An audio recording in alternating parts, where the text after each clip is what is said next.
រឿងល្អរឿងអាក្រក់ម្នាក់ត្រូវជួបរឿងរ៉ាវជាប្រចាំថ្ងៃ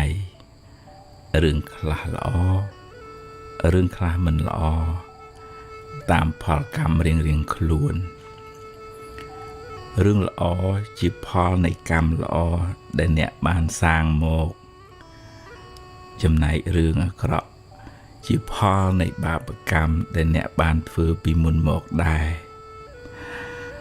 គ្មានអ្នកណាម្នាក់ជួបតែរឿងល្អរហូតមួយជីវិតនោះទេតែបើអ្នកខ្វះបញ្ញាអ្នកនឹងសោកសង្រេងខ្សឹកខ្សួល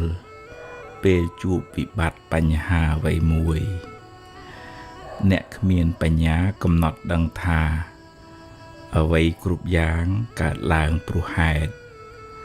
គ្មានរឿងណាកើតឡើងដោយចៃដន្យនោះទេអ្នកមិនអាចបង្ខំឲ្យរឿងកើតតាមចិត្តអ្នកចង់នោះឡើយរឿងមិនល្អវាបានកើតរួចទៅហើយបើទោះបីអ្នកយំសោកបោកខ្លួនយ៉ាងណាក៏មិនអាចកែប្រែបានឡើយវាបានកន្លងហួសទៅហើយវាជាអតីតកាលទៅហើយបើអ្នកនៅតែរំលឹករំលើករឿងនោះដដែលចិត្តអ្នកនឹងសោកសៅសេចក្តីទុក្ខនឹងតាមលងបន្លាចអ្នកទៅមុខទៀតមិនខានអ្នកអាចយកវាជាមេរៀនចាត់ទុកថាវាជាផលនៃបាបចាស់ហើយពង្រឹងសមត្ថភាពផ្លូវចិត្តប្រឈមមុខដោះស្រាយដោយការទទួលខុសត្រូវខ្ពស់ការលះបង់ការហ៊ានប្រឈមមុខជាសិលធម៌ខ្ពស់ក្នុងជីវិតពេលខ្លះអំពើល្អដែលអ្នកធ្វើពេលបច្ចុប្បន្នក៏អាចជួយជ្រោមជ្រែងអ្នកឲ្យបានប្រសើរឡើងវិញបើអ្នកខិតខំមិនគេចវេះមានសេចក្តីអត់ធ្មត់រៀនកំណត់ដឹងថារឿងល្អរឿងអាក្រក់សរសើរនន្ទាចំណេញខាតសុខទុក្ខជារឿងធម្មតាក្នុងលោកតែងកើតឡើងចំពោះមនុស្សគ្រប់គ្នាសូមកុំផ្ញើសេចក្តីសុខទុក្ខនៅលើរឿងរ៉ាវខាងក្រៅទាំងអស់នោះពេកអីបើវាបានល្អចាត់ទុកថាវាជាផលបុណ្យបើវាមិនបានល្អទេក៏ត្រូវតែហ៊ានប្រឈមហើយដោះស្រាយទៅគ្រប់យ៉ាងជាអនត្តាមិនអាចបង្គាប់បញ្ជាបានឡើយ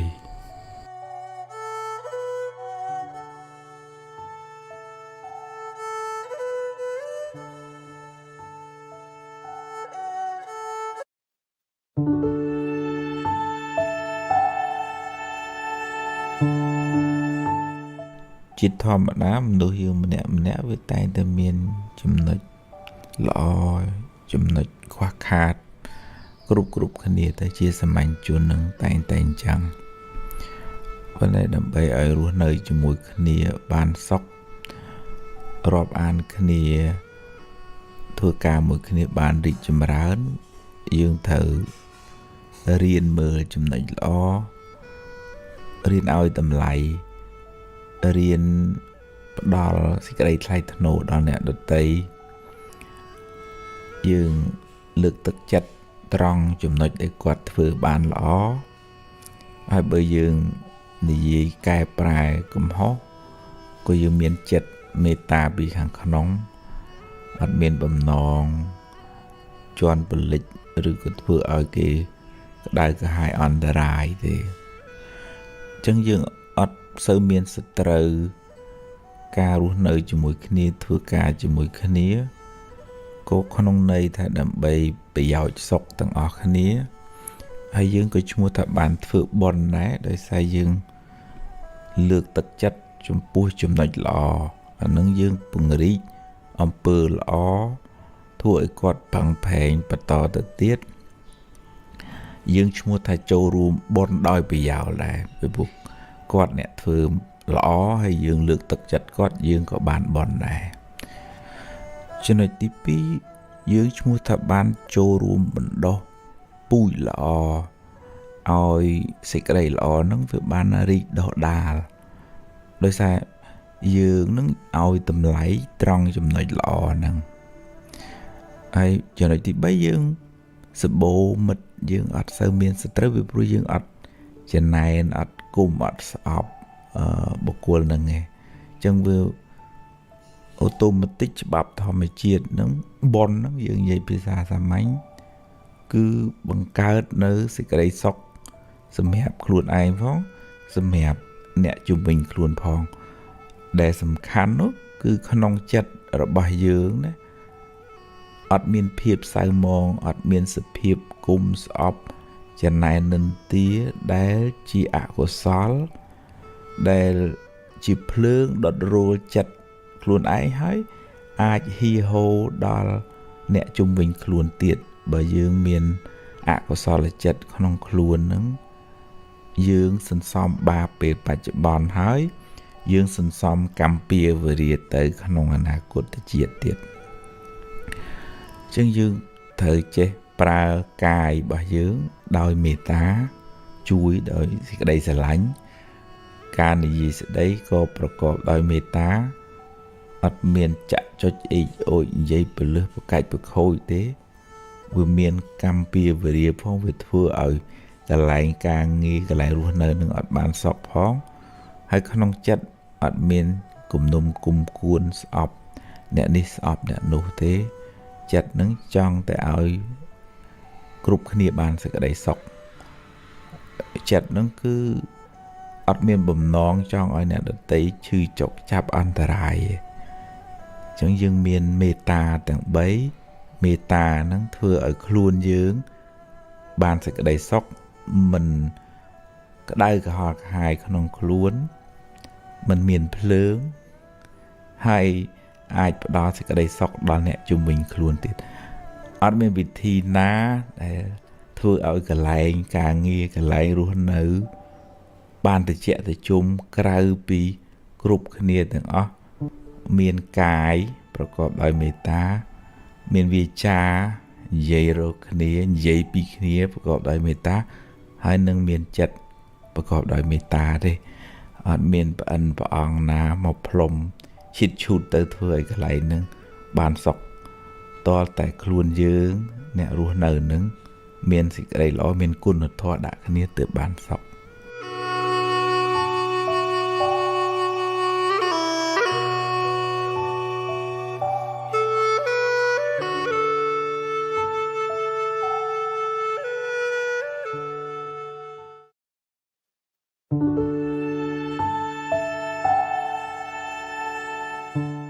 ដំណើរជីវិតយើងដូចជិះឡានយើងជិះយូរទៅវាអស់សាំងយ៉ាងណាជីវិតយើងនឹងយូរទៅវាខ្សោយបន់យើងតើយើងត្រូវធ្វើបន់ថែមបើមិនចឹងទេដូចដើមឈើដែលវាអស់ជាតិអស់ជើវាផ្លែផ្កាវាទូចវាក្តាប់វាក្តៀបបានផលតិចចឹងហើយយើងឆ្លៀតពេលធ្វើអំពើល្អគ្រប់ប្រណិប័តឪពុកម្ដាយធ្វើទានថ្វាយផ្កាសមាធិស្ដាប់ធម៌ធ្វើចិត្តឲ្យជ្រះថ្លាមានមេត្តាកុំមួម៉ៅក្តៅក្រហាយខឹងស្អប់ចំណែនបណ្ណាំងប្រជែងឆ្លោះប្រកែកជេរបតិចផ្ដាសាននឹករឿងដែលវានាំឲ្យមួម៉ៅសៅមងចិត្តអស់អាហ្នឹងដូចវាហួតហែងបនណាបនហ្នឹងវាមានហើយហ្នឹងក៏ពេលខ្លះប្រើមិនបានដោយសារចិត្តយើងវាមួម៉ៅសៅមងទៅបនវាមិនងាយឲ្យផលអាហ្នឹងឧបមាដូចថាដើមឈើហ្នឹងវាខ្សត់ទឹកឲ្យភ្លើងឆេះទៅចឹងដែលថាបនយើងតិចទេយើងមួម៉ៅក្តៅក្រហាយហ្នឹងអញ្ចឹងវាមានផលផ្លែផ្កាយល្អជីវិតហ្នឹង nhưng tôi hiện đồ chất đồ rắm đồ cà kích hiện mà thường bữa ở bọn người sao bố trẻ vọt qua sầm át bút rúp phai ca đã ba chạy tiền lầm lang thưa bon rươi tịnh tịnh bị trăm ngày cũng ở dương trăm bút đọc một phây năm chúng ta mà chỉ vật thưa bon chạy bút bám đó khá đã dù bê bon thở thưa bị trăm ngày đối dương phò phồm sôi tận nam tận nào dương chứ bầm chân cái cream swat chỉ vật nâng họ tới chơi tới khởi từ vợ bạn đã tật đã chi bỏ phồm chỉ vật nó bị xóa vậy vậy bị đường chỉ kiêng với việc phèn sale từ họ về lên bàn mua mà sao món hút căn là khang là nó ốp mà rồi ta tật tích hơi khai cả đời tiết chẳng thọ thật rơm ra hầm pi ba rồi có thao vừa vì vụ vợ vợ nó cứ thật liệt về thử bòn ở chất trẻ là nâng từ bàn cho mà ra ơn ta lọp mô hình bầm chẳng đua để bạ srập tới mua mà sao mòn bòn cha nó gồm sơ miến bòn thầm mây này gồm sơ bàn vừa đòn đạp thằng phơi cài phơi chặt chẳng hiền thôi chặt ở chặt là đạp thôi miền sầm mát thế prang thơm bự ó nâng dương thôi ởชีวิตnâng bàn sra làm tìm đồng trong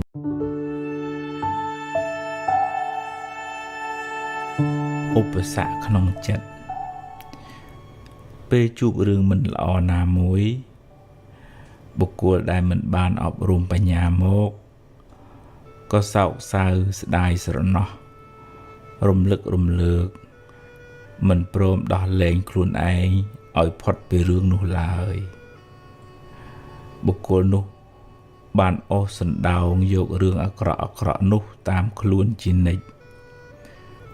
ហើយវាក៏តាមលោកបន្លាចចិត្តរបស់បុគ្គលនោះរឿយបុគ្គលនោះមានតែភាពភ័យខ្លាចតក់ស្លុតរហូតដល់ថ្នាក់ជាប់គាំងលែងដើរទៅមុខរួចទៀតក៏មានបាបចាស់បានឲ្យផលអ្នកក៏ជួបរឿងមិនល្អហើយបើចិត្តអ្នកមួម៉ៅសៅមងទៀតចិត្តនោះពោពេញដោយបាបបនរកផ្លូវចូលមិនឃើញឡើយហើយវាធ្វើឲ្យបញ្ហានោះកាន់តែដុនដាបទៅចិត្តមួម៉ៅសៅមងដែលកើតឡើងក្នុងចិត្តនោះបានទៅ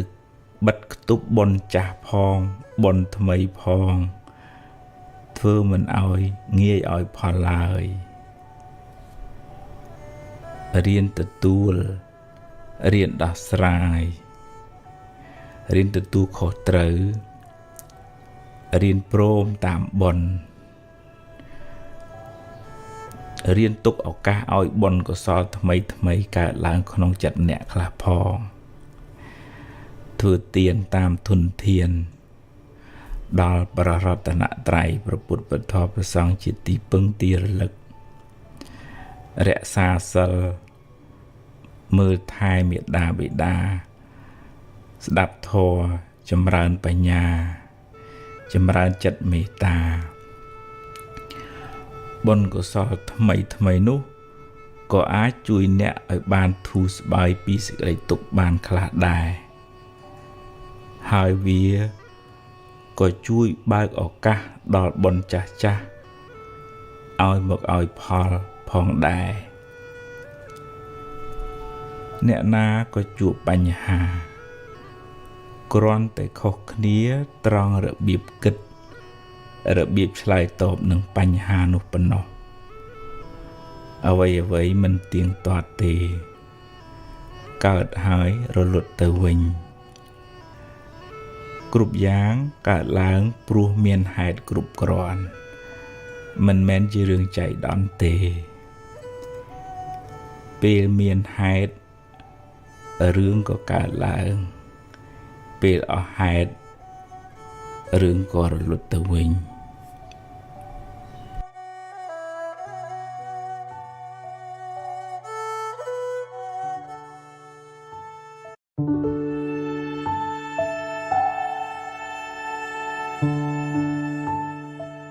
mệt ráng mệt phlieng mệt ráng mệt phlieng chia đầm nàในธรรมជាតិគ្មានអ្នកណាខាត់បានទេពេលមានលក្ខខណ្ឌគ្រប់គ្រាន់មេឃក៏ភ្លៀងចុះមកពេលអស់ហេតុនាំឲ្យភ្លៀងមេឃនោះក៏រាំងទៅវិញជីវិតសត្វលោកក៏ដូចគ្នាពេលមានបុណ្យឲ្យផលក៏ជួបរឿងល្អរកស៊ីមានបានឡើងលៀបឡើងយួរតែពេលបុណ្យអស់ទៅទ្រព្យសម្បត្តិលៀបយួរទាំងនោះក៏រលាយសាបសូន្យទៅ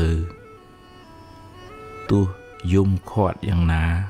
ក៏ខាត់មិនបានកម្មមុណាវតតៃលោកោសត្វលោកប្រព្រឹត្តទៅតាមកម្មរបស់ខ្លួនរួមទាំងកម្មចាស់ផងកម្មថ្មីផងបើអ្នកបានសាងល្អច្រើនពីអតីតជាតិមកបុណ្យកុសលនោះជាពូជនៃសេចក្តីសុខនាពេលបច្ចុប្បន្នតែសេចក្តីសុខនោះមិនថិតថេរទេអាចនឹងរបូតទៅវិញបើអ្នកមិនខិតខំសាងបុណ្យថ្មីជាគ្រឿងជំនួយបន្ថែមអ្វីក្នុងលោកមិនទៀងមិនអាចទុកចិត្តបានត្រូវផ្លាស់ប្ដូរមួយប្រព្រឹត្តភ្នែកក៏ថាបានចូលកុំប្រកាន់មាំឡើយបើត្រូវផ្លាស់ប្ដូរត្រូវតែរៀនទទួលស្គាល់ការពិតកំណត់ដឹងថាវាដល់ពេលត្រូវប្រែប្រួលឆ្លៀតពេលធ្វើបុណ្យដាក់ទានចិញ្ចឹមមេដាបេដាចម្រើនមេត្តាចម្រើនទឹកចិត្តត្រជាក់កុំឲ្យចិត្តមានគំនុំគុំគួនច្រើនរៀនយកព្រះរតនត្រ័យព្រះពុទ្ធព្រះធម៌ព្រះសង្ឃជាទីពឹងទីរលឹកស្ដាប់ធម៌ចម្រើនបញ្ញារៀនរំលឹកដល់រឿងល្អរឿងបុណ្យកុសលឲ្យបានច្រើនចិត្តអ្នកនឹងច្រើនដោយភាពត្រជាក់ត្រជុំមិនសូវមានសភាពក្តៅក្រហាយឡើយក្នុងធម៌ហ្នឹងបុណ្យកុសលដែលយើងធ្វើហ្នឹងដូចជាបំភងការពារអញ្ចឹងខ្យល់បក់មកក៏វាអត់ងាយនឹងរលត់ដែរអំពើល្អសេចក្តីមិនប្រមាទការធ្វើកុសលផ្សេងមានទឹកចិត្តមេត្តាស្រឡាញ់រាប់អានអញ្ចឹងដូចថាយើ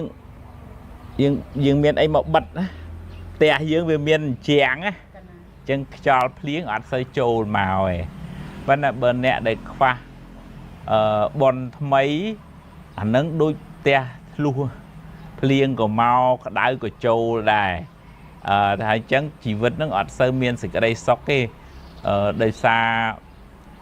បុណ្យនឹងវាអត់គ្រប់គ្រាន់អញ្ចឹងធ្វើយើងឃើញអ្នកខ្លះកើតក្នុងពោះម៉ែតែមួយប៉ុន្តែ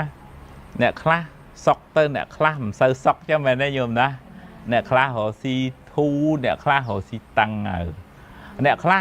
គេសុខរហូតទៅមិនសូវមានរឿងអីទេអ្នកខ្លះនឹងដដាបទៅដួសផុតពីមួយចូលមួយប៉ុន្តែពោះម៉ែតែមួយទេហ្នឹងហើយបុណ្យពីជាតិមុនហ្នឹងវាហ្នឹងហើយត្រូវហើយមួយបុណ្យពីជាតិមុនមួយបុណ្យបច្ចុប្បន្នបើឧទាហរណ៍ថាគាត់ខ្វះបុណ្យចាស់ប៉ុន្តែគាត់បានប្រឹងធ្វើបុណ្យថ្មីបុណ្យហ្នឹងជួយទប់បានខ្លះឧទាហរណ៍ថាត្រូវរងគ្រោះ10អញ្ចឹងទៅមានបុណ្យថ្មីជួយទប់ខ្លះវារៀងប្រសាបខ្លះទប់ទល់បានខ្លះនៅក្នុងធម៌ លោកប្រើពាក្យឧបបិលកកម្មមានន័យថាបុណ្យចូលទៅទប់ស្កាត់បាបយើងនិយាយភាសាសាមញ្ញអញ្ចឹងចាស់ហ្នឹងហើយឧទាហរណ៍ថាបាបវាត្រូវឲ្យផលអញ្ចឹងវាមានបុណ្យហ្នឹងដូចជាណាដូចជាអានាងឬក៏លបងឬក៏សោអញ្ចឹងណាអញ្ចឹងបើចោលមកលួចក៏វាត្រូវឆ្កឹះឆ្កៀលមកមកចុះបើវាបាត់ក៏បាត់តិចដែរអញ្ចឹងណាដោយសារមានបុណ្យហ្នឹងជួយណាឲ្យជូនបុណ្យជូនកសលណាញោមណាបាទស្អីសុខចម្រើនទាំងអស់គ្នាលី5យ៉ាងហ្នឹងព្រះអង្គសម្ដែងថាបើកុលបុត្រណាបានបំពេញកុលបុត្រហ្នឹងនឹងបាននៅសេចក្តីចម្រើនពលីទី1លោកហៅថាញាតិពលីសង្គ្រោះញាតិមានទ្រព្យធនអីអាចជួយបានជួយពេលញាតិយើងមានទុក្ខណាប៉ុន្តែជួយបើញាតិណាខ្ចីលុយសងអានឹងឲ្យខ្ចីទៀតចោះមិនអីទេប៉ុន្តែបើញាតិណាខ្ចីមិនសងកុំឲ្យខ្ចីឲ្យបដ ாய் ទៅចឹងណាជៀសវាងអីគេញោមជៀសវាងអីជៀសវាងខូចចិត្តហើយនឹងទី2លោកហៅអតិថិពលីប្រែថាចេះទទួលភ្ញៀវដូចថាកុំឲ្យគំរោះគំរើយកំមេកំមើមុខមិនឲ្យក្រោយមិនមើលអញ្ចឹងឯងញោមណាអានឹងអត់ចម្រើនទេរស់ស៊ីម្ឡើងទេចេះទទួលភ្ញៀវដល់ទី3ពពៈពេតពលីចេះធ្វើបុណ្យរំលឹកដល់ញាតិដូចថាយើងមិនភ្លេចគុណណាកូនចៅណាដែលឆាប់ភ្លេចអត់ទៅមុខឆ្ងាយទេទៅជួបអ្នកនេះផ្សេងអូអានឹងតាម៉ែឪវាមិនដែលដឹងអីផងអញ្ចឹងអបរិស័យហ្មងគេអត់ចង់រាប់រហឯងប៉ុន្តែបើឧទាហរណ៍ទៅទេគាត់នឹងល្អណាស់មានពូមានមីងនោះធ្លាប់ជួយវានៅដឹងវាទៅរាល់ឆ្នាំឧទាហរណ៍អញ្ចឹងណាដល់ខែមនសន្តិដៅអាត្មាមាននៅស្រុកមួយក្មេងប្រុសហ្នឹងញោមស្រីអាត្មាជួយឲ្យវារៀនសូត្រវាក្រម៉ែឪវាឡើងថ្នោតធ្វើខ្សែដល់ពេលវារៀនសូត្របានចេះដឹងមានប្រាក់ខែប្រាក់ថ្ងៃមានឡានអីជិះដល់ខែមនសន្តិដៅវាមកហើយវាមកដូចថាយកផ្លែឈើយកអីមកជូនអញ្ចឹងណានឹងជាការដឹងគុណអ្នកណាដឹងអញ្ចឹងណាចម្រើនណាទៅមុខលូតទៅឆ្ងាយហើយនឹងទី4លោកហៅថារាជពលីមានន័យថាយើងដឹងគុណរាជការយើងបង់ពន្ធជូនរដ្ឋហើយនឹងទី5ទេវពលីមានន័យថាធ្វើបុណ្យហើយយើងចេះឧទ្ទិសជូនទេវតាយើងរាប់អានទេវតាខ្ញុំជូនបុណ្យថ្ងៃនេះខ្ញុំបានមកធ្វើបុណ្យនៅវត្តជូនបុណ្យទេវតាណាអនុមោទនាបុណ្យខ្ញុំហើយសូមឲ្យបានសេចក្តីសុខចុះពេលយើងមានចិត្តទូទុនស្រឡាញ់គេក៏រាប់អានយើងវិញដែរចឹងណាហ្នឹងហើយអនុមោទនាប្រារព្ធហេតុអីក៏ដែរឲ្យតែអាចធ្វើបុណ្យបានឧទាហរណ៍ថាដល់ខួបកំណើតខួបឪពុកម្ដាយឬក៏ដល់អីខួបអាពាហ៍ពិពាហ៍ចាស់ឧទាហរណ៍ចឹងណាដល់ខែដល់ឆ្នាំអញ្ចឹងធ្វើបុណ្យណាឲ្យបានចិត្តជ្រះថ្លាអាហ្នឹងបើយើងប្រៀបធៀបទៅឧបមាដូចថាយើងដាំដើមឈើយើងស្រោចទឹកដាក់ជីអញ្ចឹងណាឬក៏អ្នកខ្លះទៀតចុះស្មានថាឧទាហរណ៍យកសពអក្រក់ចុះឬក៏យកសពឃើញម៉ែឃើញឪអីចឹងណាអញ្ចឹងមកធ្វើបុណ្យណាកុំឲ្យយកសពអក្រក់ហើយនៅបាក់ចិត្តនៅបាក់ចិត្តទៅវាធ្វើឲ្យវាមួម៉ៅវាកើតបាបយ៉ាងណាមានរឿងអីណាមិនសប្បាយចិត្តអីចឹងមានការបូជាប្រតនត្រ័យឬក៏មកថ្វាយអង្គមព្រះឬក៏អីចឹងហ្នឹងយើងឆ្លៀតណាហ្នឹងហើយបើនៅសម័យពុទ្ធកាលមានលោកសិទ្ធិអាណាទៅបណ្ឌិតនោះគាត់ណាចៅលេង lên tộc ta hay việc bày tộc ta thưa pi đấy để ăn á hay dùng chạy đang dùng hay bàn luồng chạy thay chạy ấy cùng dùng chầm chầm ta thưa bon được tư cái sao ơi tộc ta bày nè ta biết tộc ta nó về miền chặt về nhiên đấy về đấy bên này bàn chia rõm nôm ơiนิมนต์ព្រះសង្ឃជាមួយព្រះសម្មាសម្ពុទ្ធជាប្រធានប្រគេនចង្ហាន់រាប់រយអង្គទៅធ្វើបុណ្យឧទ្ទិសឲ្យតុក្កតាហ្នឹងណាអញ្ចឹងបានព្រះអង្គប្ររពរឿងហេតុហ្នឹងថាយើងយកស្អីមកជាអារម្មណ៍ហើយយើងធ្វើបុណ្យបានយើងធ្វើទៅដើម្បីចំណេញមកយើងបើយើងមិនព្យាយាមធ្វើបុណ្យកុសលទេជីវិតហ្នឹងវាទៅហើយដល់ថ្ងៃណាមួយវាអស់ព្រេងដូចជាគៀងអញ្ចឹងណាហើយយើងតវ៉ាអត់បានអញ្ចឹងបានបនបានកសលណាបានស្អីសុខស្អីចម្រើនទាំងអស់គ្នាអនុមោទនាមានបនកសលមកកើតជាមនុស្សកើតដោយមហាកុសលមានន័យថាបនចាស់ឲ្យផលបើមិនមានបនចាស់ឲ្យផលទេកើតក្នុងកំណើតក្រមហើយអត់បានមកជាមនុស្សទេព្រោះមនុស្សអាចរៀនសូត្រចេះដឹងខុសដឹងត្រូវបានសត្វអីដឹងតិចតួចហើយបើធ្លាក់ទៅក្រមទៀតរត់តែអត់ដឹងមានតែសោយទុក្ខសោយលំបាកប៉ុន្តែកំណើតជាមនុស្សនេះសោយសុខខ្លះសោយទុក្ខខ្លះពីព្រោះយើងធ្លាប់អន្សំបុណ្យខ្លះបាបខ្លះអញ្ចឹងជីវិតហ្នឹងវាដំណើរហ្នឹងវាឡើងចុះប៉ុន្តែបើកូនហ្នឹង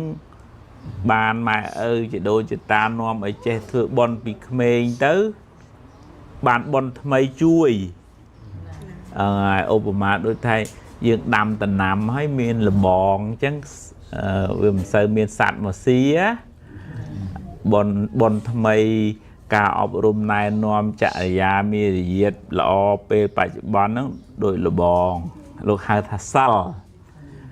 បើកូនណាក្មួយណាមានសិលចរិយាសមរម្យត្រឹមត្រូវគួរឲ្យជ្រះថ្លាអាហ្នឹងចម្រើនណាស់ជីវិតហ្នឹងដូចថាក្នុងសួនហ្នឹងមានលបងអញ្ចឹងទៅតំណាំវាអត់សូវខូចខាតណាប៉ុន្តែបើកូនចៅណាចងេចងាងអុយកោងកាចចើងម៉ើងឆ្មើងឆ្មៃមិនចាំបាច់តែអ្នកក្រៅគេមិនចូលចិត្តទេតែក្នុងគ្រួសារឯងក៏គេមិនចូលចិត្តដែរអញ្ចឹងទៅណាមកណាគេអត់ជ្រះថ្លាអានេះមិនកើតទេចរិតអន់ណាអញ្ចឹងណាហើយតែមនុស្សចរិតអន់ហ្នឹងភាសាយើងធម្មតាហើយចរិតអន់ភាសាសិលភាសាក្នុងធម៌ហៅថាមនុស្សអត់សិលអូយទៅមុខអត់ឆ្ងាយទេអញ្ចឹងបានបើមានកូនមានចៅណែនាំឲ្យដូចថាស្គាល់បុណ្យស្គាល់បាបស្គាល់គុណស្គាល់ទោសឲ្យចេះចរិតរឹកពីថ្លៃថ្នូរអានឹងមនុស្សក៏ស្រឡាញ់ទេវតាក៏ចូលចិត្តដែរ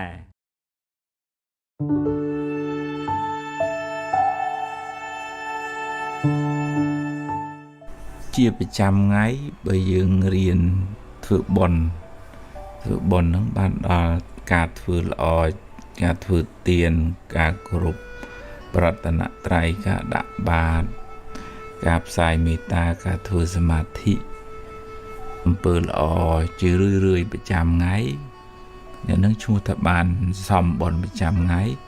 ហើយបុណ្យកុសលនឹងជាហេតុនៃសេរីសួស្តីជីវិតនឹងបានចម្រុងចម្រើនរឿយទៅបុណ្យកុសលរបស់យើងនឹងដូចឡានសាំងនៅក្នុងឡានអញ្ចឹងយូរទៅវាខ្សោយទៅឬក៏លុយនៅក្នុងកង់យើងប្រើយូរទៅវាចេះតែអស់ទៅអញ្ចឹងចាំបាច់ត្រូវបន្ថែមបុណ្យនឹងរឿយហើយត្រូវបន្ថែមប្រចាំថ្ងៃទៀតហើយម្នាក់ត្រូវធ្វើរៀងខ្លួនងើបឡើងត្រូវហ៊ានធ្វើបុណ្យឧទាហរណ៍ថាថ្វាយគុំព្រះនឹកដល់គុណមេដាបិតាផ្សាយមេត្តាធ្វើចិត្តឲ្យស្ងប់ស្ដាប់ធម៌ឬក៏ដាក់បាត ឬក៏ថ្វាយផ្កាចំពោះព្រះពុទ្ធអង្គលើកដៃប្រណម្យចំពោះឪពុកម្ដាយឧទាហរណ៍គាត់ស្លាប់ទៅអញ្ចឹងយើងសន្សំទឹកចិត្តល្អទឹកចិត្តជ្រះថ្លាទឹកចិត្តរីករាយហ្នឹងរឿយអាហ្នឹងជីវិតអ្នកហ្នឹងបានចម្រើនទៅមុខក៏រឿយដែរបើយើង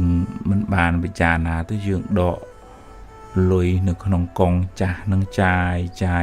ប៉ុននឹងក៏ខ្សោយទៅខ្សោះទៅរកអីមិនសូវបានហើយឆាប់មួម៉ៅក្តៅក្រហាយទៀតអញ្ចឹងជាប្រចាំជារឿយគួរតែសួរខ្លួនឯងថាថ្ងៃហ្នឹងអញបានធ្វើល្អអីខ្លះធ្វើបុណ្យអីខ្លះដែលជាហេតុនៃសេរីសួស្តីបើបានធ្វើយើងសប្បាយចិត្តទៅអូអញថ្ងៃនេះបានថ្វាយផ្កាអញបានដាក់បាតអញបានទិញទឹកឲ្យអ្នកនេះមកដបអញបានផ្ញើលុយជូនម៉ែឬក៏អញបានស្ដាប់ធម៌ធ្វើចិត្តឲ្យជ្រះថ្លាអានឹងបុណ្យកើនហើយបើថាមិនទាន់បានធ្វើទេដូចនៅមិនសុខសោះគួរធ្វើបុណ្យអីឲ្យវាទៅជាទម្លាប់ក្នុងការធ្វើល្អហើយធ្វើល្អធ្វើបុណ្យហ្នឹងគឺមានន័យថាធ្វើចិត្តឲ្យរីករាយសប្បាយនៅក្នុងការផ្ដល់សេចក្តីសុខដល់អ្នកដទៃឬក៏ការចម្រើននៅសតិបញ្ញាស្មារតីចិត្តហ្នឹងវាស្រស់វារីករាយហើយចឹងវាអូតូម៉ាទិកត្រូវតែមានសេរីសួស្តីកើតចំពោះបុគ្គលហ្នឹងមកយើងកុំគិតថាសុំសេរីសុំសួស្តីពីអ្នកនេះពីអ្នកនោះអីយើងឧទាហរណ៍តែយើងលើកដៃប្រណម្យថ្វាយបង្គំព្រះអ្នកមោទសៈឬក៏ពុទ្ធធាងសារណាងកិច្ឆាមិខ្ញុំករណាសូមដល់នៅព្រះពុទ្ធពធព្រះសង្ឃជាទីពឹងទាលឹកប៉ុណ្ណឹងក៏បានបន់ដែរណាហ្នឹងយើងបលឹមឡើងយើងធ្វើបន់ទាំងបលឹមមកចិត្តវាស្រស់វាស្រាយហើយតែកាលណាចិត្តវាស្រស់វាស្រាយបាបអកុសលអត់នៅជាមួយយើងមានតែបន់មានតែសេរីសុស្តីនៅមួយយើងឯងអាហ្នឹង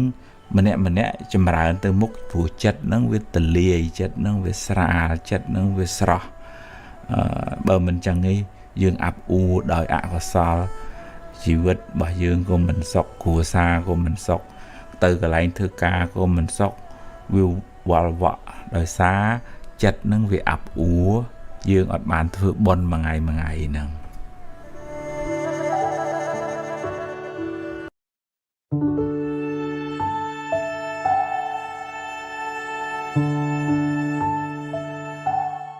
យើងម្នាក់កើតមកនោះវាមានស្ពាយសេចក្តីទុក្ខមកជាមួយ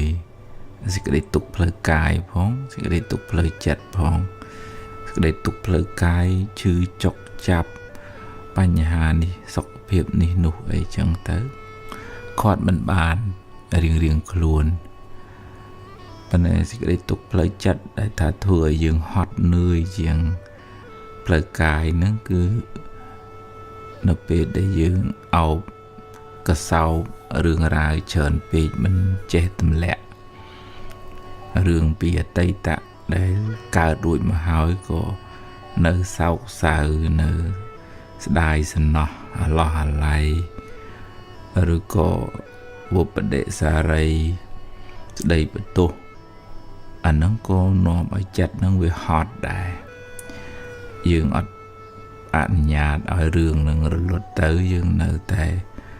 ស្ពាយសេចក្តីទុក្ខនឹងតាមខ្លួនអត់កំណត់ដឹងថាវាបានកើតរួចទៅហើយទោះជាយើងយំសោកក៏វាអត់បានរឿងនឹងត្រឡប់មកវិញដែររៀនកំណត់ដឹងថាវាជាការពិតអញ្ចឹងហើយត្រូវទទួលស្គាល់ហើយត្រូវដោះស្រាយហើយហ៊ានបើកទំព័រថ្មីរៀនធ្វើដំណើរទៅមុខ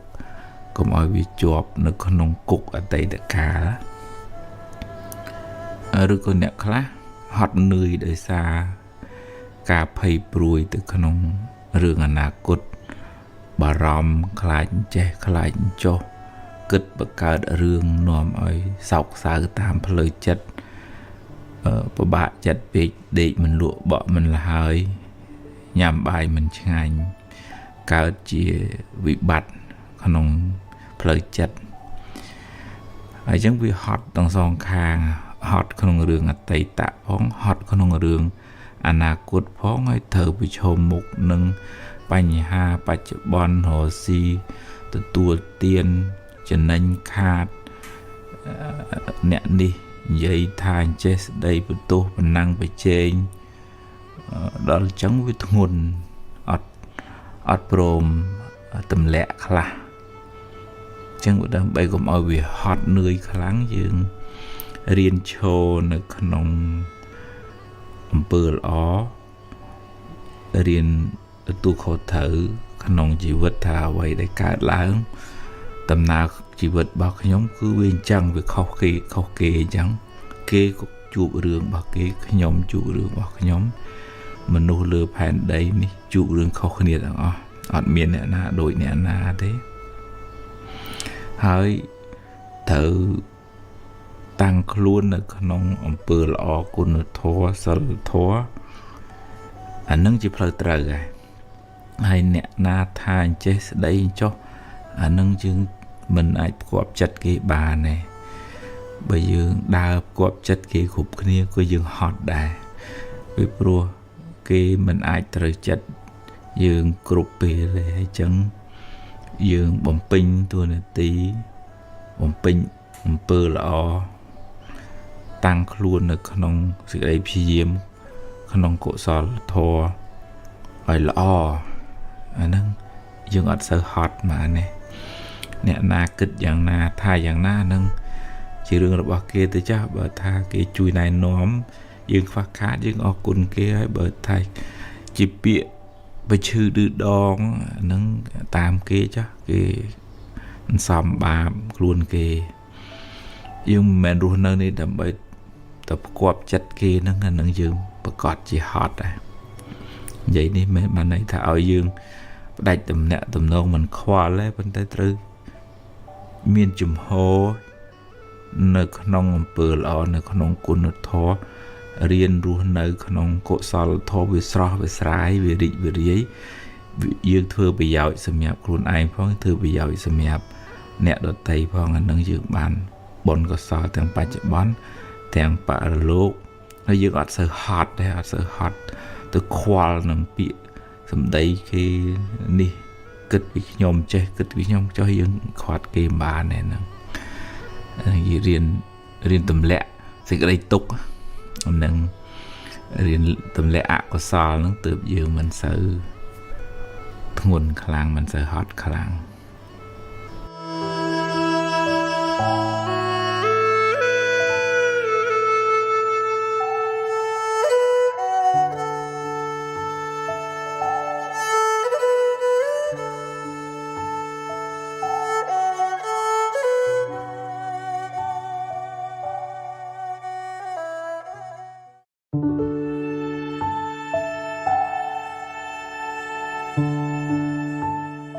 រឿងល្អរឿងអាក្រក់ម្នាក់ត្រូវជួបរឿងរ៉ាវជាប្រចាំថ្ងៃរឿងខ្លះល្អរឿងខ្លះមិនល្អតាមផលកម្មរៀងខ្លួនរឿងល្អជាផលនៃកម្មល្អដែលអ្នកបានសាងមកចំណែករឿងអាក្រក់ជាផលនៃបាបកម្មដែលអ្នកបានធ្វើពីមុនមកដែរគ្មានអ្នកណាម្នាក់ជួបតែរឿងល្អរហូតមួយជីវិតនោះទេតែបើអ្នកខ្វះបញ្ញាអ្នកនឹងសោកសង្រេងខ្សឹកខ្សួលពេលជួបវិបត្តិបញ្ហាអ្វីមួយអ្នកគ្មានបញ្ញាកំណត់ដឹងថាអ្វីគ្រប់យ៉ាងកើតឡើងព្រោះហេតុគ្មានរឿងណាកើតឡើងដោយចៃដន្យនោះទេអ្នកមិនអាចបង្ខំឲ្យរឿងកើតតាមចិត្តអ្នកចង់នោះឡើយរឿងមិនល្អវាបានកើតរួចទៅហើយបើទោះបីអ្នកយំសោកបោកខ្លួនយ៉ាងណាក៏មិនអាចកែប្រែបានឡើយវាបានកន្លងហួសទៅហើយវាជាអតីតកាលទៅហើយបើអ្នកនៅតែរំលឹករំលើករឿងនោះដដែល ចិត្តអ្នកនឹងសោកសៅសេចក្តីទុក្ខនឹងតាមលងបន្លាចអ្នកទៅមុខទៀតមិនខានអ្នកអាចយកវាជាមេរៀនចាត់ទុកថាវាជាផលនៃបាបចាស់ហើយពង្រឹងសមត្ថភាពផ្លូវចិត្តប្រឈមមុខដោះស្រាយដោយការទទួលខុសត្រូវខ្ពស់ការលះបង់ការហ៊ានប្រឈមមុខជាសិលធម៌ខ្ពស់ក្នុងជីវិតពេលខ្លះអំពើល្អដែលអ្នកធ្វើពេលបច្ចុប្បន្នក៏អាចជួយជ្រោមជ្រែងអ្នកឲ្យបានប្រសើរឡើងវិញបើអ្នកខិតខំមិនគេចវេះមានសេចក្តីអត់ធ្មត់រៀនកំណត់ដឹងថារឿងល្អរឿងអាក្រក់សរសើរនន្ទាចំណេញខាតសុខទុក្ខជារឿងធម្មតាក្នុងលោកតែងកើតឡើងចំពោះមនុស្សគ្រប់គ្នា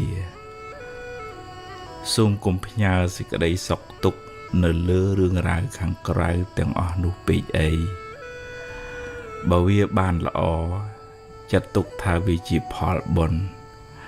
បើវាមិនបានល្អទេក៏ត្រូវតែហ៊ានប្រឈមហើយដោះស្រាយទៅ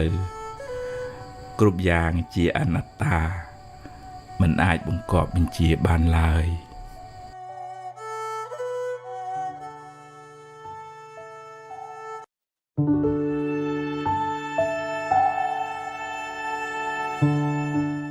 បើនិយាយពីមនុស្សយើងម្នាក់នឹងមានទុក្ខច្រើនណាស់រៀងខ្លួនទុក្ខផ្លូវកាយទុក្ខផ្លូវចិត្តទុក្ខរឿងជីវភាពទុក្ខគ្រួសារបញ្ហាគ្រប់សពហើយបើគិតឲ្យវែងឆ្ងាយទៅថាយើងទាំងអស់គ្នាហែលនៅក្នុងសមុទ្រទុក្ខក្នុងសង្សារវដ្តគ្រប់គ្នានឹងកើតចាស់ជឿស្លាប់យំយាយព្រាត់ប្រាសសេចក្តីទុក្ខនឹងច្រើនអត់គណនាហើយម្នាក់ប្រាថ្នារួចផុតពីទុក្ខចង់បានសេចក្តីសុខជាងយើងគូមានចិត្តមេត្តាផ្ដល់សេចក្តីស្រឡាញ់ការរាប់អានទឹកចិត្តអាណិតដល់សពសត្វទាំងអស់យើងមានពេលមករយៈពេលខ្លីមករស់នៅលើពិភពលោកបន្តិចទៅយើងត្រឡប់ទៅវិញហើយយើងមិនគួរនឹងចងគំនុំបង្កើតកម្មពៀវរាស្អប់គ្នានៅក្នុងពេលបច្ចុប្បន្ននេះទេពីព្រោះចុងក្រោយទៅយើងអត់មានស្ពាយរបស់អីទៅបានទេទោះជាមានទ្រព្យមានសម្បត្តិមានយសមានស័ក្តិប៉ុណ្ណាក៏អត់អាចយកទៅបានទេមានតែបុណ្យបាបដែលយើងខំសំបាបដែលយើងធ្វើហ្នឹងវាទៅជាមួយយើងហើយទៅឯកោមិនមានអ្នកណាជូនដំណើរអីទេយ៉ាងច្រើនគេជូនត្រឹមមានបូជាសពប៉ុណ្ណឹងហើយយើងទៅតែឯងស្ពាយបុណ្យស្ពាយបាបទៅជាមួយអញ្ចឹងយើងលើកចិត្តលើកខ្លួននឹងឲ្យខ្ពស់កុំឲ្យមានចិត្តនឹងកំហឹងគុំគួនស្អប់ជានិវរណៈធម៌ជាធម៌រារាំងយើងមិនឲ្យអភិវឌ្ឍបញ្ញាឲ្យបានខ្ពស់និងចម្រើនបុណ្យចម្រើនកុសលហើយរៀបចំចិត្តគំនិតឲ្យស្រស់ថ្លានឹងបានធ្វើដំណើរទៅព្រះនិព្វានអីទេវានៅតែចងកម្មចងពៀគ្នាវល់ចង់ឈ្នះចង់ចាញ់គ្នាអញ្ចឹងទៅយើងរៀនសម្លឹងមើលថាគ្រប់គ្នារួមទាំងយើងផងសិតតែចង់បានសុខ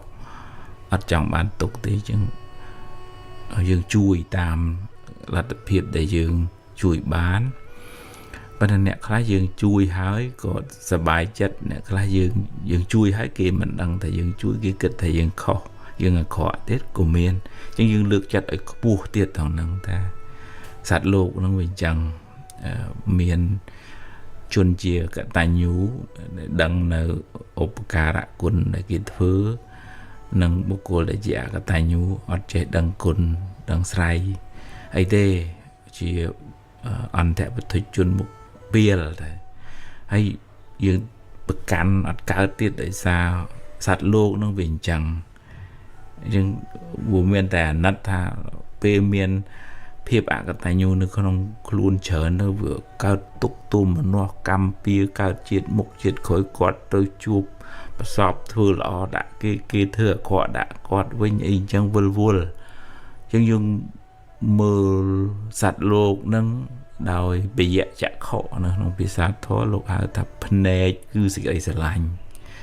កុំឲ្យដោយទោសៈចក្ខុភ្នែកគឺកំហឹងយើងសម្លឹងឃើញថាសត្វលោកមានទុក្ខច្រើនហើយអ្វីដែលយើងជួយបានយើងជួយហើយបើគេដឹងក៏ដឹងតែជាបុណ្យរបស់គេបើគេមិនដឹងទេអានឹងយើងធ្វើបុណ្យរួចហើយយើងអត់មានចិត្តប្រកាន់ទូមនោះជាមួយអានឹងយើងមិនសូវកើតទុក្ខចឹងជាសរុបមកថាយើងរស់នៅជាមួយប្តីប្រពន្ធកូនធ្វើការមួយមិត្តភ័ក្តិរស់នៅជាមួយនឹងសង្គមហ្នឹងយើងសម្លឹងមើលទៅឃើញថាសពសត្វទាំងអស់សតតែមានសេចក្តីទុក្ខរួមទាំងយើងផងអញ្ចឹងយើងរៀនចម្រើនមេត្តាចម្រើនករុណាចម្រើនការរាប់អានសេចក្តីស្រឡាញ់បំណងចង់ឲ្យសពសត្វទាំងអស់បានសេចក្តីសុខរួចផុតពីទុក្ខមិនមានគំនុំគុំគួនស្អប់អីចងពៀទេពីព្រោះយើងមើលឃើញថាពៀវរានឹងវានាំឲ្យកើតទុក្ខវល់ក្នុងសង្សារវដ្តនឹងវែងឆ្ងាយអញ្ចឹងយើងរៀនចម្រើនមេត្តាយើងអត់សូវមានសត្រូវចិត្តរបស់យើងនឹងវាស្ងប់ល្អយើងអត់សូវមានទុក្ខក្នុងចិត្តហើយយើងអត់មានកម្មពៀវរាទៅពេលខាងមុខទៀត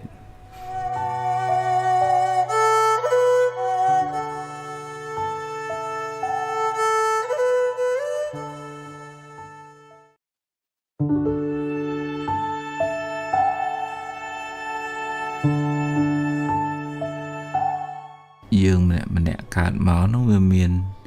ស្ពាយសេចក្តីទុក្ខមកជាមួយសេចក្តីទុក្ខផ្លូវកាយផងសេចក្តីទុក្ខផ្លូវចិត្តផងសេចក្តីទុក្ខផ្លូវកាយឈឺចុកចាប់បញ្ហានេះសុខភាពនេះនោះអីចឹងទៅគាត់មិនបានរៀងខ្លួនប៉ុន្តែសេចក្តីទុក្ខផ្លូវចិត្តដែលថាធ្វើឲ្យយើងហត់នឿយជាងផ្លូវកាយហ្នឹងគឺនៅពេលដែលយើងអោបកសោបរឿងរ៉ាវច្រើនពេកមិនចេះទម្លាក់រឿងពីអតីតដែលកើតរួចមកហើយក៏នៅសោកសៅនៅស្ដាយសំណោះអាឡោះអាល័យឬក៏វបដិសារីស្ដីបន្ទោសអាហ្នឹងក៏នាំឲ្យចិត្តហ្នឹងវាហត់ដែរយើងអត់អនុញ្ញាតឲ្យរឿងនឹងរលត់ទៅយើងនៅតែស្ពាយសេចក្តីទុក្ខនឹងតាមខ្លួនអត់កំណត់ដឹងថាវាបានកើតរួចទៅហើយទោះជាយើងយំសោកក៏វាអត់បានរឿងនឹងត្រឡប់មកវិញដែររៀនកំណត់ដឹងថាវាជាការពិតអញ្ចឹងហើយទៅទទួលស្គាល់ហើយទៅដោះស្រាយហើយហ៊ានបើកទំព័រថ្មីរៀនធ្វើដំណើរទៅមុខកុំឲ្យវាជាប់នៅក្នុងគុកអតីតកាលឬក៏អ្នកខ្លះហត់នឿយដោយសារការភ័យព្រួយទៅក្នុងរឿងអនាគត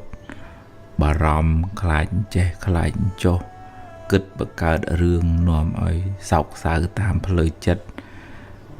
ពិបាកចិត្តពេកដេកមិនលក់បក់មិនលហើយញ៉ាំបាយមិនឆ្ងាញ់កើតជាវិបត្តិក្នុងផ្លូវចិត្ត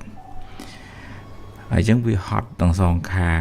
ហត់ក្នុងរឿងអតីតផងហត់ក្នុងរឿងអនាគតផងហើយត្រូវប្រឈមមុខនឹងបញ្ហាបច្ចុប្បន្នរស់ស៊ីទទួលទានចំណេញខាត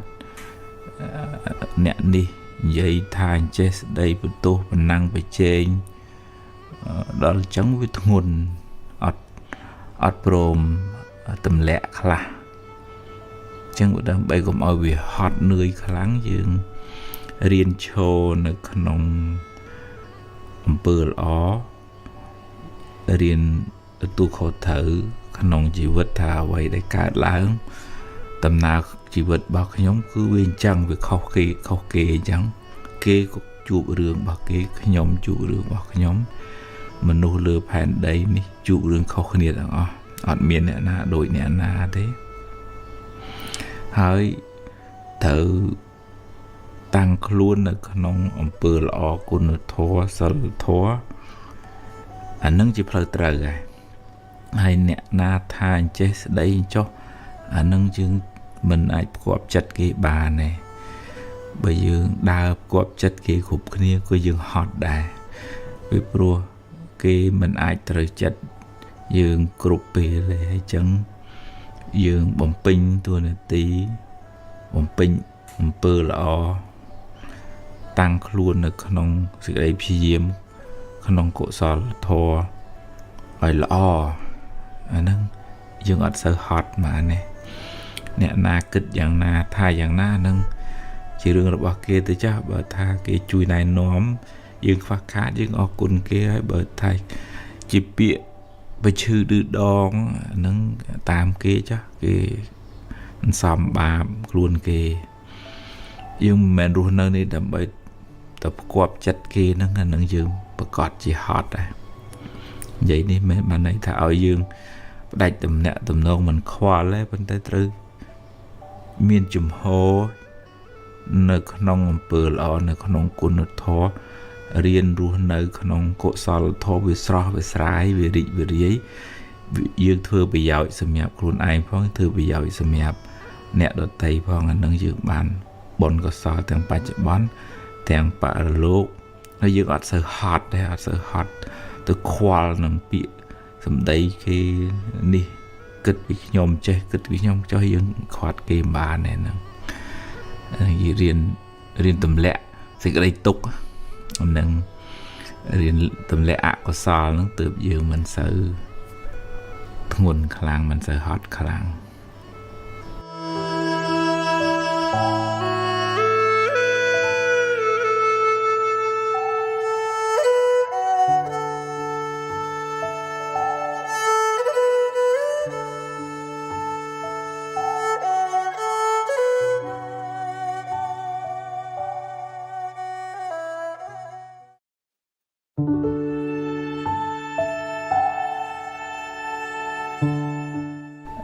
អ្នកខ្លះដែលមិនសប្បាយចិត្តនឹងយើង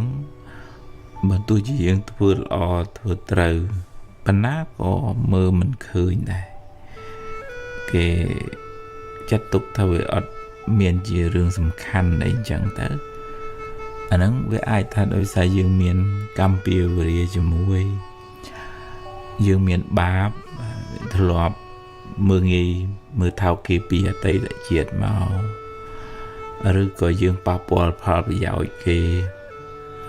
ឬក៏គេមានចិត្តចំណែននិន្ទាខាងស្អប់ទៅក៏គេមើលមិនឃើញដែរអំពើល្អរបស់យើងហ្នឹងហើយនឹងយើងទៅខាត់គេមិនបានទេហើយបើយើងទៅ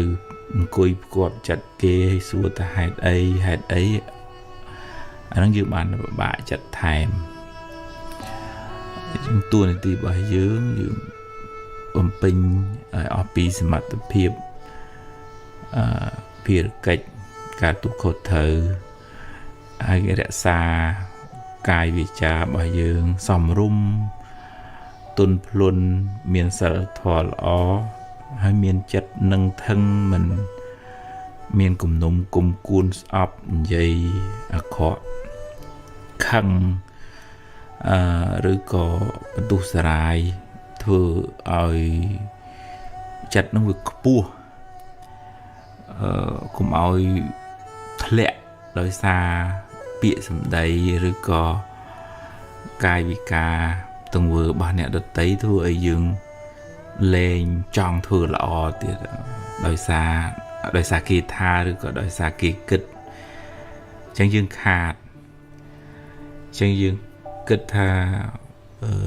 មនុស្សក្នុងโลกនោះវាមានចឹងវាមានអ្នកដែលសប្បាយចិត្តនឹងអ្នកដែលមិនសប្បាយចិត្តនឹងអ្នកដែលធ្វើជាសប្បាយចិត្តនឹងអ្នកតាមពិតគេមិនសប្បាយចិត្តហើយវាជារឿងធម្មតាអញ្ចឹងនៅជាតិណាក៏អញ្ចឹងនៅប្រទេសណាក៏អញ្ចឹងកន្លែងធ្វើការណាក៏អញ្ចឹងអញ្ចឹងត្រឡប់មកវិញគឺវានៅទៅលើយើងដដែលទេថាយើងផ្គាប់ចិត្តមនុស្សមិនត្រូវទេខ្ញុំមានជំហរមួយខ្ញុំធ្វើការងារខ្ញុំបំពេញភារកិច្ចខ្ញុំរក្សាខ្លួនខ្ញុំឲ្យល្អហ្នឹងឯងជាបុណ្យកុសលដែលអាចជួយការពារយើងនឹងឲ្យបានខ្ពង់ខ្ពស់កុំឲ្យយើងទុនជ្រាយដែរយើងគ្រាន់តែគេមើលរំលងបន្តិចគ្រាន់តែគេមិនឲ្យតម្លៃបន្តិចទៅខូចទឹកចិត្តបាក់ទឹកចិត្តតុកសិចលែងចង់ធ្វើអីឈប់ធ្វើល្អអាហ្នឹងយើងចាញ់គេកំពុងតែចង់ឲ្យយើងអន់ផងហើយដល់ពេលយើងឈប់ធ្វើល្អយើងអន់តាមគេចង់មែនអញ្ចឹងយើងកំណត់ដឹងថាយើងគ្រប់គ្នានេះវាមានកម្មពៀវរាខ្លះគេ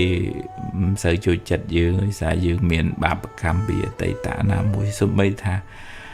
ព្រះសម្មាសម្ពុទ្ធល្អប៉ុណ្ណឹងហើយมันមានទាស់ដោយកាយដោយវាចាដោយចិត្តនេះមិនមែននៅមានគេស្អប់ហើយព្រះណាទឹកខាត់គេបានហើយព្រះល្អអត់មានកន្លែងទាស់ទឹះហើយនៅតែមានគេមិនពេញចិត្ត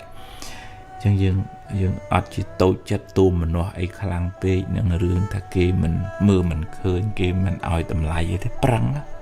ធ្វើល្អពេចនៅក្នុងដុំថ្មបាតដាក៏គេកាប់គាស់កាយយកមកដែរឲ្យតែវាមានតម្លៃមែនឲ្យតែយើងជាមនុស្សល្អពិតប្រាកដមែនអត់ខ្វះអ្នកត្រូវការទេយើងកុំចាញ់ពាក្យគេថាហើយយើងឈប់ធ្វើជាមនុស្សល្អយើងឈប់ធ្វើជាមនុស្សក្របពេជ្រអានឹងទៅជាមនុស្សដុំដីដុំថ្មដុំអាចគូទៅវាលែងមានន័យយើងឈប់ធ្វើល្អហើយយើងខ្លាចជាមនុស្សលែងមានតម្លៃចឹងរក្សាតម្លៃខ្លួនកុំទម្លាក់តម្លៃខ្លួនដោយសារពាក្យសម្ដីរបស់អ្នកដទៃ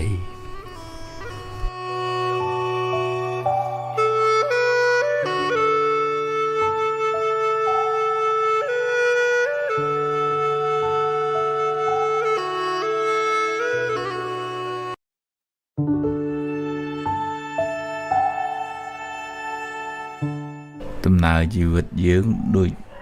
ជិះឡានយើងជិះយូរទៅវាអស់សាំងយ៉ាងណា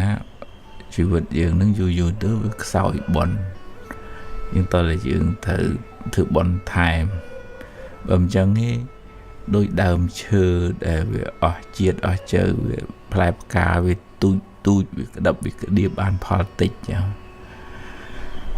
បើយើងឆ្លៀតពេលធ្វើអំពើល្អគោរពប្រណិប័តឪពុកម្ដាយ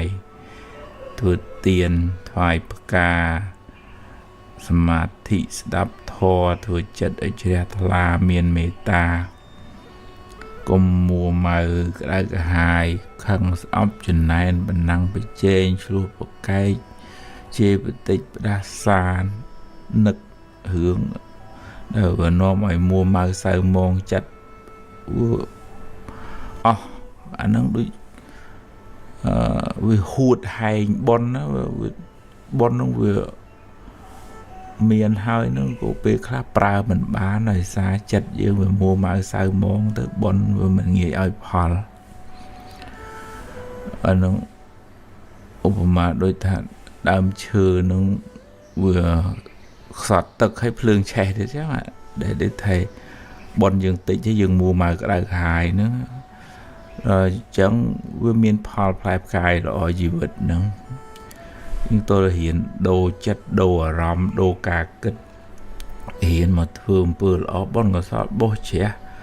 វត្តវាសម្អាតពុទ្ធរូបថ្វាយផ្កាដាក់បាត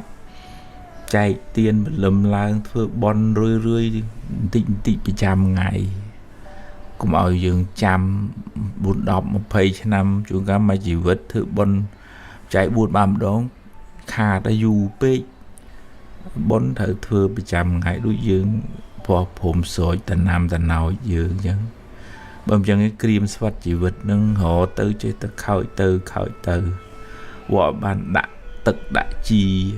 បោះភូមិជីវិតនឹងឲ្យវាស្រស់ហើយនិយាយពីរឿងជាគៀងវិញវាអស់ប្រេងខ្សែវទៅវាលែងបានមួម៉ៅសៅហ្មងហួតកាន់តែខ្លាំងអានឹងឧបមាដូចថាទឹកតិចហើយខែក្តៅទៀតចឹងតើឧទាហរណ៍រើមរះអំពីបាបឬក៏ថាវិវកវល់វក់ហ្នឹងគឺត្រូវឆ្លៀតពេលធ្វើបន់ឲ្យចិត្តជ្រះថ្លា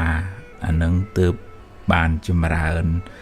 ត្រឡប់មកវិញបើមិនចឹងវាដួលវាដេកវាបាក់ស្រុតបាក់ស្រឹបទៅមួម៉ៅសៅម៉ងបនចាស់នោះក៏មិនសូវមានបនថ្មីនេះក៏មិនសូវបានធ្វើវាដុនដាបទាំងផ្លូវកាយផ្លូវចិត្តចឹងហ៊ានធ្វើចិត្តឲ្យជ្រះថ្លាស្ដាប់ធម៌ឲ្យមានសមាធិប្រឹងធ្វើអំពើល្អនឹងយើងធ្វើឲ្យជីវិតនឹងបានស្រស់ឡើងបន្តិចម្ដងចឹងមិនសូវមានវិបត្តិក្នុងជីវិតទេ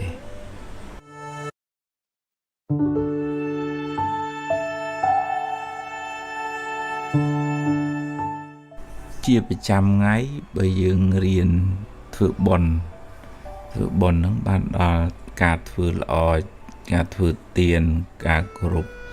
ប្រតនត្រ័យការដាក់បាតការផ្សាយមេត្តាការធ្វើសមាធិអំពើល្អជារឿយប្រចាំថ្ងៃអ្នកនឹងឈ្មោះថាបានសំបុណ្យប្រចាំថ្ងៃហើយបុណ្យកុសលនឹងជាហេតុនៃសេរីសួស្តីជីវិតនឹងបានចម្រុងចម្រើនរឿយទៅបុណ្យកុសលរបស់យើងនឹងដូចឡានសាំងនៅក្នុងឡានអញ្ចឹងយូរទៅវាខ្សោយទៅឬក៏លុយនៅក្នុងកង់យើងប្រើយូរទៅវាចេះតែអស់ទៅអញ្ចឹងចាំបាច់ត្រូវបន្ថែមបុណ្យនឹងរឿយហើយត្រូវបន្ថែមប្រចាំថ្ងៃទៀតហើយម្នាក់ត្រូវធ្វើរៀងខ្លួនងើបឡើងត្រូវហ៊ានធ្វើបុណ្យឧទាហរណ៍ថាថ្វាយអង្គមព្រះនឹកដល់គុណមេត្តាបិតាផ្សាយមេត្តាធ្វើចិត្តឲ្យស្ងប់ស្ដាប់ធម៌ឬក៏ដាក់បាតឬក៏ថ្វាយផ្កាចំពោះព្រះពុទ្ធអង្គលើកដៃប្រណម្យចំពោះឪពុកម្ដាយឧទាហរណ៍គាត់ស្លាប់ទៅអញ្ចឹងយើងសន្សំទឹកចិត្តល្អទឹកចិត្តជ្រះថ្លាទឹកចិត្តរីករាយហ្នឹងរឿយអាហ្នឹងជីវិតអ្នកហ្នឹងបានចម្រើនទៅមុខក៏រឿយដែរបើយើងមិនបានពិចារណាទៅយើងដកលុយនៅក្នុងកងចាស់នឹងចាយបុណ្យនឹងក៏ខ្សោយទៅខ្សោះទៅរកអីមិនសូវបានហើយឆាប់មួម៉ៅក្តៅក្រហាយទៀតអញ្ចឹងជាប្រចាំជារឿយគួរតែសួរខ្លួនឯងថាថ្ងៃហ្នឹងអញបានធ្វើល្អអីខ្លះធ្វើបុណ្យអីខ្លះដែលជាហេតុនៃសេរីសួស្តីបើបានធ្វើយើងសប្បាយចិត្តអូអញថ្ងៃនេះបានថ្វាយផ្កាអញបានដាក់បាតអញបានទិញទឹកឲ្យអ្នកនេះមកដបអញបានផ្ញើលុយជូនម៉ែឬក៏អញបានស្ដាប់ធម៌ធ្វើចិត្តឲ្យជ្រះថ្លាអានឹងបុណ្យកើនហើយបើថាមិនទាន់បានធ្វើទេដូចនៅមិនសុខសោះគួរធ្វើបុណ្យអីឲ្យវាទៅជាទម្លាប់ក្នុងការធ្វើល្អហើយធ្វើល្អធ្វើបុណ្យហ្នឹងគឺមានន័យថាធ្វើចិត្តឲ្យរីករាយសប្បាយនៅក្នុងការផ្ដល់សេចក្តីសុខដល់អ្នកដទៃឬក៏ការចម្រើននៅសតិបញ្ញាស្មារតី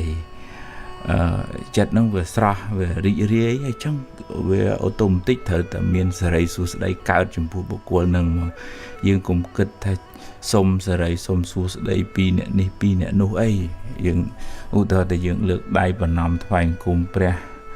អ្នកមោតសៈឬក៏ពុទ្ធធាងសារណាងកិច្ឆាមិខ្ញុំករណាសូមដល់នៅព្រះពុទ្ធពធព្រះសង្ឃជាទីពឹងទាលឹកប៉ុណ្ណឹងក៏បានបន់ដែរណានឹងយើងបលឹមឡើងយើងធ្វើបន់ទាំងបលឹមមកចិត្តវាស្រស់វាស្រាយហើយតែកាលណាចិត្តវាស្រស់វាស្រាយបាបអកុសលអត់នៅជាមួយយើងមានតែបន់មានតែសេរីសុស្តីនៅមួយយើងឯងអាហ្នឹង ម្នាក់ចម្រើនទៅមុខព្រោះចិត្តហ្នឹងវាទលាយចិត្តហ្នឹងវាស្រាលចិត្តហ្នឹងវាស្រស់បើមិនចឹងទេយើងអាប់អួរដោយអកុសលជីវិតរបស់យើងក៏មិនសុខគ្រួសារក៏មិនសុខទៅកន្លែងធ្វើការក៏មិនសុខវាវល់វក់ដោយសារចិត្តហ្នឹងវាអាប់អួរយើងអត់បានធ្វើបុណ្យមួយថ្ងៃហ្នឹង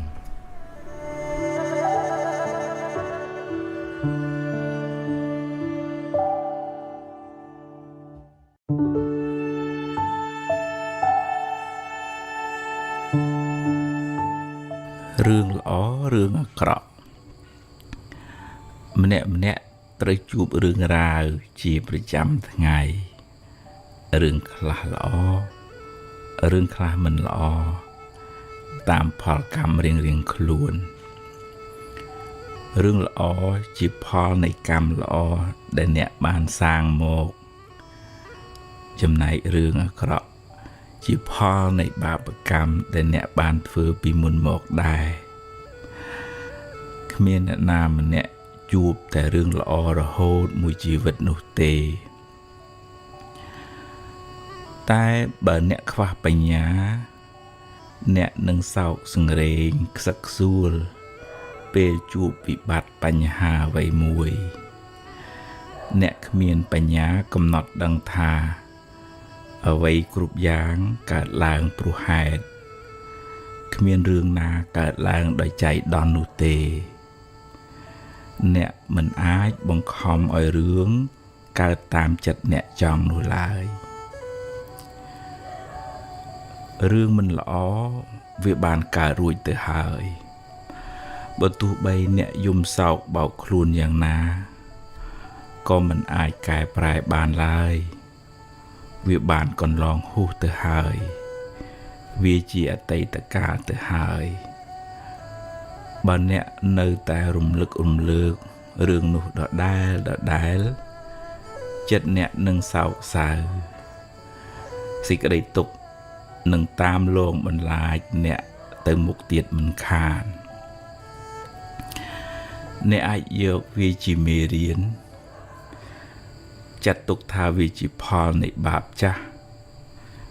ហើយពង្រឹងសមត្ថភាពផ្លូវចិត្តប្រឈមមុខដោះស្រាយដោយការទទួលខុសត្រូវខ្ពស់ការលះបង់ការហ៊ានប្រឈមមុខជាសិលធម៌ខ្ពស់ក្នុងជីវិតពេលខ្លះអំពើល្អដែលអ្នកធ្វើពេលបច្ចុប្បន្នក៏អាចជួយជ្រោមជ្រែងអ្នកឲ្យបានប្រសើរឡើងវិញបើអ្នកខិតខំមិនគេចវេះមានសេចក្តីអត់ធ្មត់រៀនកំណត់ដឹងថារឿងល្អរឿងអាក្រក់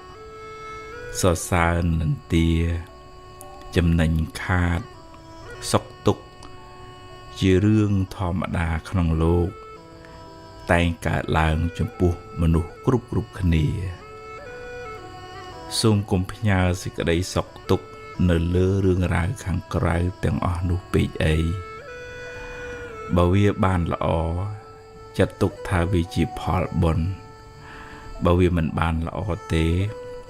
ក៏ត្រូវតែហ៊ានប្រឈមហើយដោះស្រាយទៅ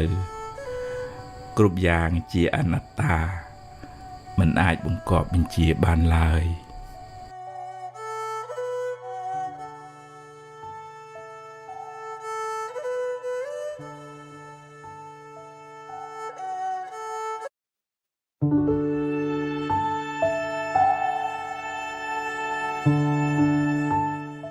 ជាធម្មតាមនុស្សយើងម្នាក់វាតែងតែមានចំណុច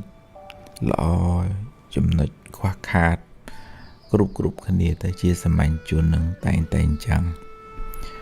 ប៉ុន្តែដើម្បីឲ្យរស់នៅជាមួយគ្នាបានសុខរាប់អានគ្នាធ្វើការមួយគ្នាបានរីកចម្រើនយើងត្រូវរៀនមើលចំណុចល្អរៀនឲ្យតម្លៃរៀនផ្ដល់សេចក្តីថ្លៃថ្នូរដល់អ្នកដទៃយើងលើកទឹកចិត្តត្រង់ចំណុចដែលគាត់ធ្វើបានល្អហើយបើយើងនិយាយកែប្រែកំហុស ក៏យើងមានចិត្តមេត្តាពីខាងក្នុងអត់មានបំណងជន់ពលិចឬក៏ធ្វើឲ្យគេក្តៅក្រហាយអន្តរាយទេអញ្ចឹងយើងអត់សូវមានសត្រូវការរស់នៅជាមួយគ្នាធ្វើការជាមួយគ្នាក៏ក្នុងន័យថាដើម្បីប្រយោជន៍សុខទាំងអស់គ្នាហើយយើងក៏ឈ្មោះថាបានធ្វើបុណ្យដែរដោយសារយើងលើកទឹកចិត្តចំពោះចំណុចល្អអានឹងយើងពង្រីកអំពើល្អធ្វើឲ្យគាត់ផឹងផែងបន្តទៅទៀតយើងឈ្មោះថាចូលរួមបុណ្យដោយប្រយោលដែរពីព្រោះគាត់អ្នកធ្វើល្អហើយយើងលើកទឹកចិត្តគាត់យើងក៏បានបុណ្យដែរចំណុចទី2យើងឈ្មោះថាបានចូលរួមបណ្ដុះពូជល្អឲ្យសេចក្តីល្អហ្នឹងវាបានរីកដុះដាលដោយសារយើងនឹងឲ្យតម្លៃត្រង់ចំណុចល្អហ្នឹងហើយចំណុចទី3យើងសម្បូរមិត្តយើងអត់សូវមានសត្រូវពីព្រោះយើងអត់ចំណែនអត់គុំអត់ស្អប់បុគ្គលហ្នឹងឯងអញ្ចឹងវាអូតូម៉ាទិកច្បាប់ធម្មជាតិហ្នឹងប៉ុនហ្នឹងយើងនិយាយភាសាសាមញ្ញគឺបង្កើតនៅសេចក្តីសុខសម្រាប់ខ្លួនឯងផងសម្រាប់អ្នកជុំវិញខ្លួនផងដែលសំខាន់នោះគឺក្នុងចិត្តរបស់យើងណាអត់មានភាពសៅមងអត់មានសភាពគុំស្អប់ចំណែននិន្ទាដែលជាអកុសលដែលជាភ្លើងដុតរោលចិត្តខ្លួនឯងហើយអាចហ៊ីហូដល់អ្នកជុំវិញខ្លួនទៀតបើយើងមានអកុសលចិត្តក្នុងខ្លួនហ្នឹងយើងសន្សំបាបពេលបច្ចុប្បន្នហើយយើងសន្សំកម្មពៀវរាទៅក្នុងអនាគតជាតិទៀតអញ្ចឹងយើងត្រូវចេះប្រើកាយរបស់យើងដោយមេត្តាជួយដោយសេចក្តីស្រឡាញ់ការនិយាយស្ដីក៏ប្រកបដោយមេត្តាអត់មានចាក់ចុចអេចអូចនិយាយពលឹះប្រកាច់ប្រខូចទេវាមានកម្មពៀវរាផងវាធ្វើឲ្យកន្លែងការងារកន្លែងរស់នៅនឹងអត់បានសុខផងហើយក្នុងចិត្តអត់មានគំនុំគុំគួនស្អប់អ្នកនេះស្អប់អ្នកនោះទេចិត្តនឹងចង់តែឲ្យគ្រប់គ្នាបានសេចក្តីសុខចិត្តនឹងគឺអត់មានបំណងចង់ឲ្យអ្នកដទៃឈឺចុកចាប់អន្តរាយទេអញ្ចឹងយើងមានមេត្តាទាំង3មេត្តានឹងធ្វើឲ្យខ្លួនយើងបានសេចក្តីសុខមិនក្តៅក្រហល់ក្រហាយក្នុងខ្លួនមិនមានភ្លើងហើយអាចផ្ដល់សេចក្តីសុខដល់អ្នកជុំវិញខ្លួនទៀតអត់មានវិធីណាដែលធ្វើឲ្យកន្លែងការងារកន្លែងរស់នៅបានត្រជាក់ត្រជុំក្រៅពីគ្រប់គ្នាទាំងអស់មានកាយប្រកបដោយមេត្តាមានវាចានិយាយរកគ្នានិយាយពីគ្នាប្រកបដោយមេត្តាហើយនឹងមានចិត្តប្រកបដោយមេត្តាទេអត់មានប្អិនព្រះអង្គណាមកផ្លុំឈិតឈូតទៅធ្វើឲ្យកន្លែងហ្នឹងបានសុខតលតែខ្លួនយើងអ្នករស់នៅហ្នឹងមានសេចក្តីល្អមានគុណធម៌ដាក់គ្នាទើបបានសុខ